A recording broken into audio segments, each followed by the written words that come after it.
मैं भारत को भारतीयता की मान्यता के आधार पर फिर से खड़ा करना चाहता हूं, उस काम में लगा हूं। जो कुछ भी खाएं उसका ठीक से पाचन हो जाए, इस दृष्टि से आयुर्वेद में कई सूत्र लिखे। चरक ऋषि ने लिखे, भागवत जी ने लिखे, काश्यप जी ने लिखे, आत्रेय ने लिखे, ऐसे कई ऋषियों ने लिखे। उनमें से जो कॉमन है वो मैं आपको बताऊंगा।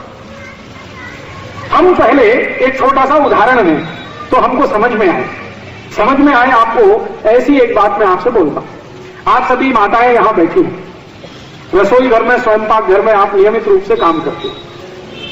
आपके पास अगर दूध है और आपके पास चावल भी है और खीर बनानी, दूध भी है, चावल भी है, लेकिन आग नहीं है, अग्नि नहीं है, तो खीर बन सकती है? नहीं बन सकती। इसी तरीके से आपके पास पानी बहुत अच्छा है, चावल भी बहुत अच्छा है, अग्नि नहीं है, भात पकेगा नहीं। आपके पास बहुत अच्छा भाजी पाला है और बहुत अच्छा मसाला है, लेकिन अग्नि नहीं है, तो भाजी बनेगी नहीं बनेगी। मैं आपके ध्यान में ये लाना चाहता हूं कि स्वयंपाक घर में सबसे महत्वपूर्ण जो तत्व है वो अग्नि है। अगर स्वयंपाक घर में अग्नि नहीं है, बाकी सब कुछ है, तो स्वयंपाक घर किसी काम का नहीं है। कुछ भी आप नहीं बना सकते। आप इस बात को अगर ठीक से समझ लें कि स्वयंपाक घर में कुछ भी खाना बनाना हो, भोजन पकाना हो, तो अग्नि सबसे आवश्यक तत्व है।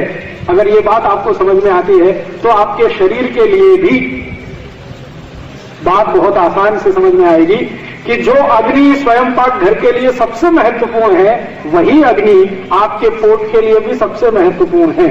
अगर आपके पोट में अग्नि नहीं है तो आप कुछ भी खाइए, कभी भी नहीं पचेगा। स्वयंपाक घर में अग्नि नहीं है तो कुछ भी लाइए, कभी भी भोजन नहीं बनेगा। तो जैसे स्वयंपाक घर की अग्नि महत्वपूर्ण है, ऐसे ही पोट की अग्नि महत्वपूर्ण है। अगर आपके पोट में बराबर अग्नि है तो आपको भोजन बहुत अच्छे से पचेगा, और भोजन पचेगा तो मैंने आपसे कहा कि उसी में से मांस, मज्जा, रक्त, वीर, मल, मूत्र और उसके जो सूक्ष्म पोषक तत्व सब उसी में से बनेगा। अब जो शरीर के काम का है वो शरीर में रह जाएगा और जो बेकार है वो शरीर से निकल जाएगा। आपके शरीर के जो काम का नहीं है वो मल है और मूत्र है, तो वो मल और मूत्र तो निकल जाएगा, बाकी जो कुछ है वो शरीर के काम का है तो शरीर में रह जाएगा। अब आप ध्यान दीजिए इस बात पर कि हमारे शरीर में पेट स्थान, मध्य स्थान सबसे महत्वपूर्ण, और इस मध्य स्थान में वो स्थान जहां भोजन पचता है वो और भी ज्यादा महत्वपूर्ण। और जहां भोजन पचता है उसमें अग्नि अगर है तब तो सबसे ज्यादा महत्वपूर्ण। जैसे आप दूध में चावल मिलाकर अग्नि पर रखते हैं और थोड़ी देर में खीर तैयार हो जाती है, ऐसे ही पोट में अग्नि के उपस्थित होते ही कुछ भी भोजन आगे बढ़ने के लिए, पाचन के लिए चला जाता है। आप कुछ भी खाइए, अग्नि उसको आगे के रूप में लेके जाएगी। पहले क्या होता है, आप कुछ भी खाते हैं तो वो सब कुछ पेस्ट में बदलता है। पेस्ट का तरीका आपने देखा है। पेस्ट माने ना तो सॉलिड है और ना तो लिक्विड है, ना तो द्रव रूप है ना तो ठोस रूप है। द्रव और ठोस के बीच की अवस्था है जिसको हम पेस्ट कहते हैं। हमने कुछ भी खाया तो वो पहले पेस्ट में बदलता है और पेस्ट थोड़ी देर के बाद रस में बदलता है, और रस के आगे की जो स्थिति है फिर वो सब है जो मैं आपको बार बार कह रहा हूं, मांस, मज्जा, रक्त, वीर, मल, मूत्र, ये सब उसी के आगे आगे निकलता है। तो आपने कुछ खाया है वो आपके पेट में जाए, ठीक रूप से पचे, और पचने के बाद उसमें से मांस, मज्जा, रक्त, वीर, मलमूत्र सम्यक मात्रा में बने, माने जितनी जरूरत है उतनी मात्रा में बने, तो जीवन पर्यंत आप बिना किसी रोग के निरोगी रहते हुए अपने जीवन को बिताएंगे। आयुष्य आपका बहुत अच्छा होगा। ये सूत्र है। अब इस सूत्र के लिए भागवत ऋषि ने सबसे ज्यादा मेहनत करके खोज किया है। सबसे ज्यादा भागवत ऋषि ने इस एक छोटी सी बात पर कि हम जो कुछ भी खाते हैं, खाने के बाद उसका जो पाचन होता है, पाचन के बाद की जो आगे की क्रियाएं हैं, इस पर सबसे ज्यादा रिसर्च भागवत जी ने किया। चरक ने किया, सुश्रुत ने थोड़ा बहुत किया, लेकिन सबसे ज्यादा भागवत ने किया। और सबसे ज्यादा सूत्र इस विषय पर फिर उन्होंने ही लिखे। इसलिए उनके शास्त्र, जिसका नाम है अष्टांग हृदय, उसमें से निकालकर 2-3 सूत्र बताता हूं कि आप जो खा रहे हैं वो ठीक से पचना चाहिए, उसके लिए अग्नि प्रदीप्त होनी चाहिए। इसके लिए सूत्र है। सूत्र क्या है?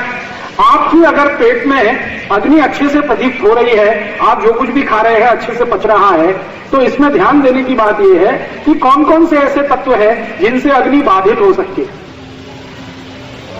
कौन कौन से ऐसे तत्व हैं जिनसे अग्नि बाधित हो सकती है। अब मैं आपसे एक सरल प्रश्न पूछूं तो आपको तुरंत ये ध्यान में आएगा। आपके स्वयंपाक घर में आपने भोजन बनाना है, मान लीजिए खीर बनानी है, आपने दूध और चावल दोनों मिलाकर रख दिया, आपकी गैस जल रही है, बर्नर ऑन है और वो खीर बन रही है। अब अगर मैं इस बर्नर को जलते हुए पानी डाल दूं, आपकी खीर पक रही है, आग जल रही है, मैं इस बर्नर को पानी डाल दूं, क्या होगा? बुझ जाएगी, खीर पकेगी, फिर वही है जैसी है वैसी रह जाएगी। इसका मतलब यह है कि अग्नि तत्व का पानी के साथ दुश्मनी है। बात समझ में आई? अग्नि तत्व की पानी के साथ दुश्मनी है। अगर अग्नि के ऊपर पानी छोड़ेंगे तो अग्नि शांत हो जाएगी, अग्नि शांत हो जाएगी तो खीर नहीं बनेगी, खीर नहीं बनेगी तो चावल और दूध दोनों खाने लायक नहीं रहेगा। खीर बने तो चावल और दूध खाने के योग्य होगा, खीर बनेगी ही नहीं तो चावल भी खाने लायक नहीं, दूध भी पीने लायक नहीं। इसका महत्व का बात जो समझने का है वो ये कि अग्नि तत्व के ऊपर पानी ना आ जाए, इसका ध्यान हम रखते हैं कि नहीं स्वयंपाक घर में? अगर ये ध्यान आप रोज रखते हैं तो पोट में क्यों नहीं रखते इसका ध्यान? आप बोलेंगे जी हम क्या गलत करते हैं पोट में? आप गलत ये करते हैं कि आपने भोजन किया, भोजन करने के बाद उसको पाचन होना है, पाचन होने के लिए अग्नि प्रदीप्त होगी। जैसे ही आपने भोजन किया फिर गट गट गट गट लोटे पे लोटा पानी पीना शुरू कर दिया। अब क्या होगा? अग्नि बुझेगी, क्योंकि पानी और अग्नि की दुश्मनी है। अब लोटे पे लोटा पानी पीते जाएंगे तो अग्नि तो बुझ गई, अब भोजन कैसे पचेगा? स्वयंपाक घर में भोजन कैसे बनेगा? अगर अग्नि बुझ गई, पानी डाल दिया तो वहां जो स्थिति है वही पेट में हो जाएगी। और अगर भोजन नहीं पचेगा तो फिर क्या करेगा? सड़ेगा। और सड़ा हुआ भोजन भागवत ऋषि के अनुसार 103 रोग पैदा करेगा। एक नहीं, 103। मतलब सीधी सी बात यह है कि जो लोग भोजन के बाद गट गट लोटे पे लोटा पानी पिएंगे उनको जिंदगी में 103 रोग जरूर आएंगे। अब 103 रोग आएंगे तो डॉक्टर के तो मजे आएंगे और आपके घर का पैसा जाएगा। आप रोडपति हो जाएंगे, डॉक्टर करोड़पति हो जाएगा। ये 103 रोग कौन कौन से आएंगे उनकी सूची है। भागवत की संहिता जिसका नाम है अष्टांग हृदयम, उसमें पूरी सूची है कि जो लोग भोजन के बाद गिट पानी पीते हैं उनको 103 रोग कौन कौन से आते हैं। सबसे पहला रोग पेट में जलन होना, जिसको आप कहते हैं एसिडिटी। जो लोग भी खाने के तुरंत बाद पानी पीते हैं 101% नहीं 201%, 1000% उनको एसिडिटी होती ही है।